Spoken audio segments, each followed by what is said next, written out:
Sector पे चताया आपने, एक सेक्टर और देखिए आज के ट्रेड में जहां दबाव देखने को मिला, रियल्टी स्टॉक्स देखिए हमने बहुत तेज़ी देखी है, और जिस तरीके से ओवरऑल रियल्टी के नतीजे हैं उसके बाद हम देखा शेयर पर दबाव देखने को मिला, जबकि ब्रोकरेज हाउसेस की रिपोर्ट जो है बहुत कह सकते हैं कि नेगेटिव नहीं है, उसके बावजूद जो है गिरावट देखने को मिली है। सनटेक रियल्टी के नतीजे आए तो उसके बाद हमने देखा था कि तमाम रियल्टी स्टॉक्स में दबाव है। आज के ट्रेड में देखिए ओवरऑल रियल्टी, शोभा, प्रेस्टीज, गोदरेज प्रॉपर्टीज़, ब्रिगेड, सब में दबाव देखने को मिला। रियल्टी स्टॉक्स में कोई शेयर आपको यहाँ से बेचने के लिए सही लग रहा है, या क्या नजरिया होगा आपका? खुश? जी।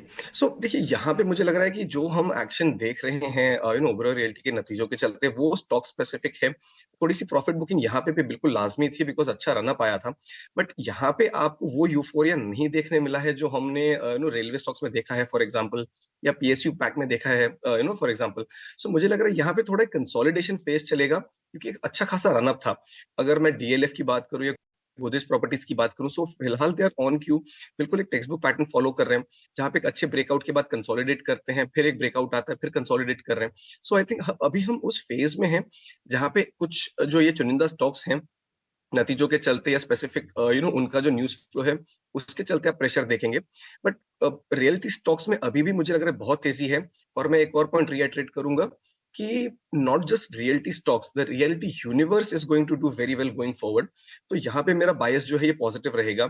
अब आज के दिन में जो हल्की सी हम गिरावट इनमें देख रहे हैं, इससे कोई घबराने की बात बिल्कुल नहीं। कहीं पे भी मुझे गोदरेज प्रॉपर्टी हो, डीएलएफ हो, इनमें कहीं भी स्ट्रक्चर चेंज होता हुआ नहीं नजर आया है। तो एक डिसेंट सा डिप मिले आपको तो ये आपके लिए बिल्कुल बहुत ही strong buy on dips candidate है। अगर एग्जिस्टिंग पोजीशन हो आपकी तो बिल्कुल चिंता ना करें। स्टॉप लॉसेस जो हैं वो रिस्क मैनेजमेंट के चलते आप एंटर करके वेट कर जाएं। बस एक कंसोलिडेशन फेज चल रहा है, nothing scary on the chart just yet on all of these stocks. घबराने की जरूरत नहीं है, गिरावट को खरीदारी के मौके के तौर पे आपको देखना है रियल्टी स्टॉक्स में, यहाँ से और अच्छी तेजी देखने को मिल सकती है कुछ मानते हुए। कुछ दो एक सेगमेंट और देखिए, दो एक थीम, खाओ पियो। आज देखिए सूला में मजबूती देखने को मिली है, जोमेटो में भी थोड़ी खरीदारी देखने को मिली। इन दोनों में से कोई शेयर आपको पसंद आ रहा है क्या? सूला में हमने देखा था एक अच्छी रैली के बाद कुछ दिनों का कि मुनाफा वसूली देखने को मिली, एक दायरे का ट्रेड हुआ, लेकिन वापस से मजबूती दिख रही है आज के ट्रेड में। ऑन अ लाइटर नोट देखिए, मैं जानता हूँ this is like a 3 day week. मुझे लग रहा है हमारा वीकेंड सेलिब्रेशन थोड़ा जल्दी ही शुरू हो रहा है, isn't it?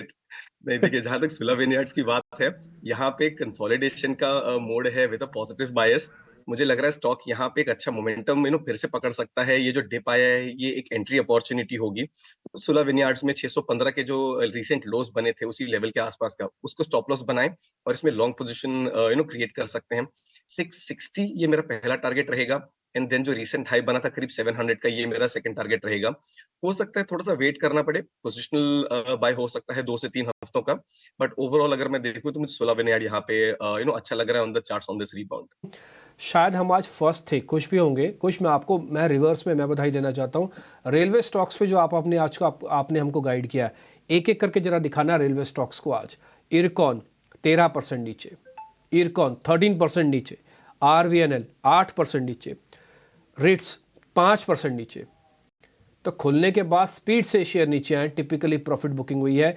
आपको ना एंट्री और एग्जिट एक साथ का ध्यान रखना है। अगर आपको एंट्री आती है ना तो एग्जिट और ज़्यादा अच्छी से आनी चाहिए। मैं बात मान सकता हूं कि आपसे गलती हो सकती है, आपके सौदा बेचने के बाद 6% ऊपर शेयर जा सकता है, उसका मलाल मत क्या कीजिए आप कभी भी, क्योंकि जो आपके हिस्से का आपको तो मिल गया ना। जो आपने स्टॉक को बाय किया था, क्या सोचा था कि मैं 20% इस शेयर से कमाऊंगा? बॉस आपको 20% मिल गया, आप बाहर आओ ना इससे। आपकी जो सोच है वो हो गई नहीं क्लियर, या तो फिर ट्रेलिंग स्टॉप लॉस लगाओ। मेरे को बड़ा दुख होता है जब कोई शेयर के अंदर जाता है और उसको सिर्फ पैसा बुक नहीं करता और यही उम्मीद के साथ रहता है और चलेगा। हाँ, और चल सकते हैं, लेकिन टाइमली प्रॉफिट बुक करना भी जरूरी है। कुछ सभी रेलवे काउंटर्स नीचे हैं आज। किसी पे रेलवे काउंटर्स में आपको ज्यादा क्रैक दिख रहा है तो जरा देख के बता दो। मैंने ज्यादातर रेलवे काउंटर स्क्रीन पे दिखा दिए। डिम्पी देखिए यहाँ पे इरकॉन जो आपने मेंशन किया, यहाँ पे मुझे लग रहा है कि क्रैक जो है ये और इंटेंसिफाई हो सकता है। इनफैक्ट आरवीएनएल पे भी एक गैप है जो ऑलमोस्ट फिल होने होने आ रहा है। तो मुझे लग रहा है यहाँ पे भी जो फॉल है ये इंटेंसिफाई हो सकता है।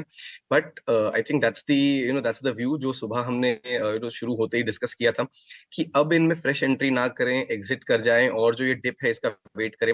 अब भी मैं यही कहूंगा कि ये फर्स्ट राउंड ऑफ डिप है। हो सकता है कि ये बॉट हो जाए, but there is a possibility कि यहाँ से डिप जो है थोड़ी सी और गहराएगी।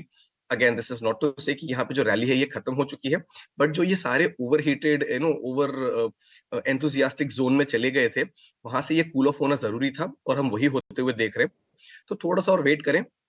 पहला डिप है, इसे बाय करने की जल्दबाजी ना करें। स्टॉक्स को थोड़ा सेटल होने दें। जब इनमें रिबाउंड आएगा, तब यहीं इसी चैनल पे हम ही डिस्कस कर रहे होंगे कि अब इनको बाय करने का समय आ गया है। बढ़ें, कुछ और स्टॉक चेक करवाएं जहां पर आज मार्केट का मोमेंटम है। बढ़ने वाली कैटेगरी में आते हैं।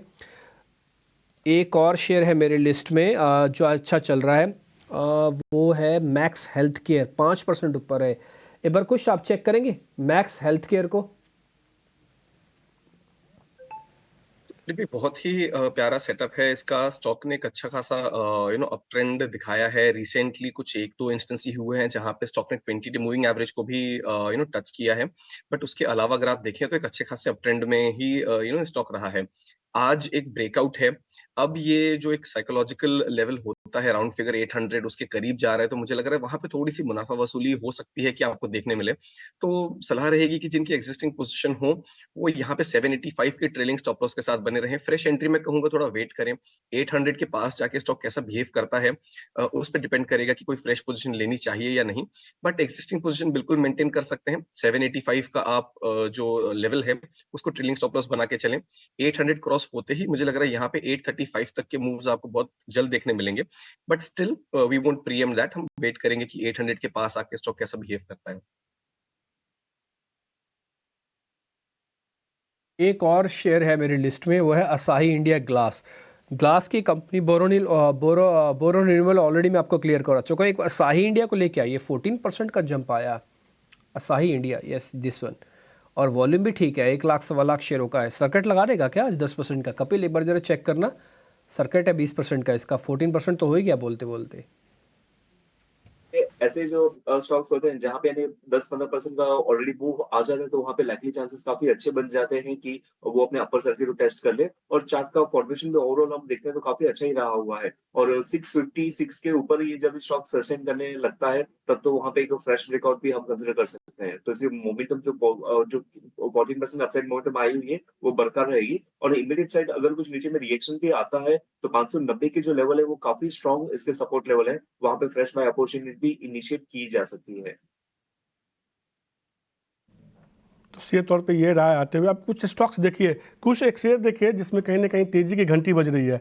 भारतीय एयरटेल ऑल टाइम हाई पे ट्रेड कर रहा है, रिकॉर्ड हाई पे ट्रेड कर रहा है। आज के ट्रेड में एक अच्छी मजबूती देखने को मिली है, दिन के ऊपरी स्तर के आसपास से पहुंच गया है। क्या राय होगी भारतीय एयरटेल को लेकर?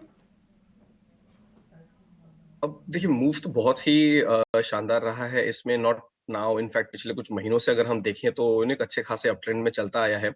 अब ये ओवर हीटिंग टेरिटरी में चला गया है एटलीस्ट ऑन डेली बेसिस। तो मुझे लग रहा है कि यहाँ पे तो थोड़ी सी मुनाफा वसूली कर लेनी चाहिए। मोमेंटम है स्टॉक में, वॉल्यूम एक्शन भी है, but because of the fact के एक आरएसआई पे अगर आप देखें तो ओवर हीटिंग टेरिटरी के करीब जा रहा है। यहाँ से फ्रेश बाइंग का जो रिस्क रिवॉर्ड रेशियो होगा ये फेवरेबल नहीं होगा। 1180 से 1200 तक के लेवल्स हैं जो आपको ऊपरी साइड पे देखने मिल सकते हैं। बट वहीं ऑन द डाउन साइड मुझे लग रहा है यहाँ पे 1100 या 1075 तक के लेवल्स भी स्टॉक दिखा सकता है अगर एक प्रॉफिट बुकिंग के दौर में आता है तो। So this is only to say कि यहाँ पे मुनाफा वसूली आ सकती है स्टॉक में। But otherwise the overall trend remains positive. Any kind of dip should turn out to be a buying opportunity. So buy on dips का कैंडिडेट है मेरे लिए फिलहाल।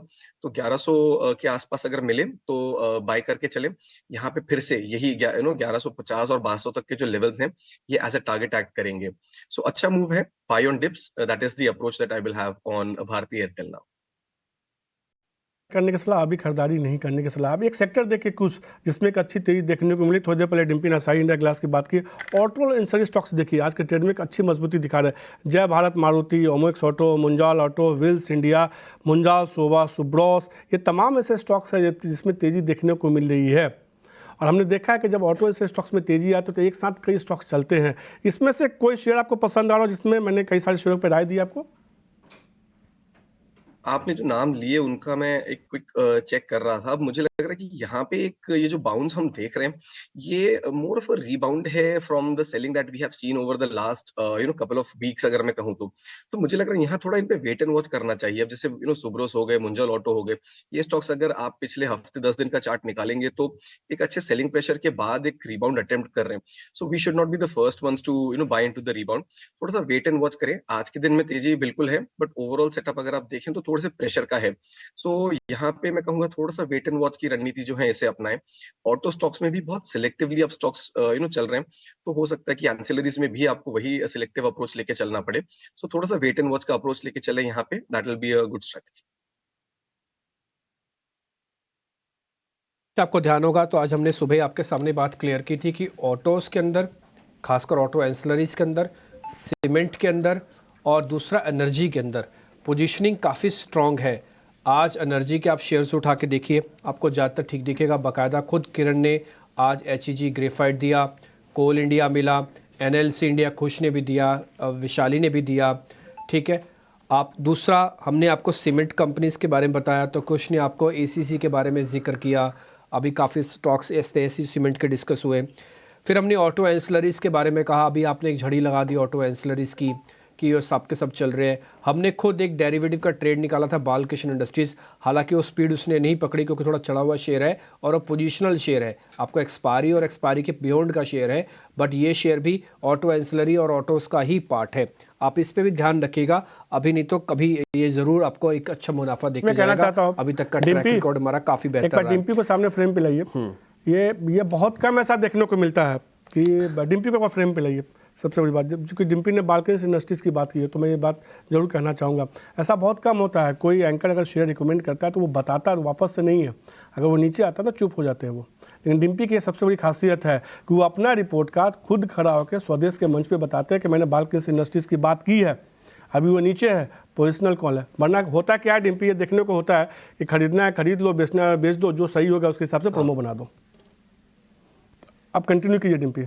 नहीं मनीष जी, यही जिम्मेवारी का काम है और ये बहुत, हाँ बहुत शुक्रिया आपका, और ये बहुत जिम्मेवारी वाला काम है और मैं अपनी जिम्मेवारी से कभी नहीं भागता, इसलिए हम अच्छे शेयर्स भी आपको नोटिस कराते हैं। सर गेल हमने नोटिस करवाया, हमने बहुत ऐसे मतलब ना जाने, ये तो खैर ओपनिंग की पूरी टीम और ओपनिंग के सभी गेस्ट हमारे सामने, IFC अभी थोड़ी देर पहले जिक्र कर रहा था 38% का गेन है। तो बहुत सारे ऐसे शेयर्स हमने बताए, लेकिन हाँ आपको बस थोड़ा सावधानी के साथ ट्रेड करने की ज़रूरत है। ये मार्केट चलते और ऊपर नीचे करते समय आपको अच्छे सौदे देगा। मैं इससे ज़रा बाहर निकल आता हूँ, एक पॉइंट मैं आपको और क्लियर करता हूँ। सुबह हमने आपको निफ्टी और बैंक निफ्टी के लिए रोका है ना। अभी आप देखो ना, निफ्टी के अंदर हम वहीं रेंज पे खड़े हैं, 150 पॉइंट की रेंज में। अभी मार्केट का मोमेंटम नहीं आया, लेकिन एक नोटिस करने वाली बात पता आपको क्या है, वो ये है कि मार्केट के अंदर थोड़ा थोड़ा करके ना चर्निंग हो रही है, अंदर ही अंदर इंडाइसिस को फिट करके चर्निंग हो रही है सेक्टर्स। इस चर्निंग का ना बेनिफिट आपको